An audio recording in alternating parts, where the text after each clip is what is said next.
In today's video, I'm going to teach you how to snooze emails in Gmail. Fix today here. Let's begin.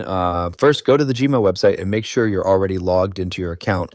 Once you're inside your inbox, hover your mouse over an email in your inbox list.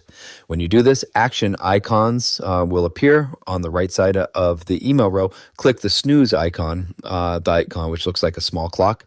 A menu will appear allowing you to choose when the email should return to your inbox. Alternatively, you can click the three horizontal dots, also known as the ellipsis, beside the email. From the drop-down menu, select the snooze option. Another method is to right-click directly on the email. In the menu that appears, click Snooze. You can choose whichever method feels fastest and most convenient for you. After clicking Snooze, select a preset time from the menu, such as tomorrow, next week, or next weekend. If you want to set a specific date and time, click Pick Date and Time at the bottom of the list. Select your preferred date from the calendar and enter a specific time in the time field.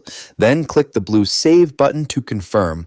Once the email is snoozed, you'll see a confirmation message in the lower left-hand corner of the screen.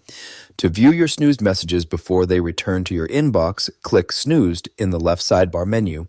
Here you can review or unsnooze them at any time. If you found this useful, subscribe for more clear tutorials, and I'll see you in the next video. Congratulations!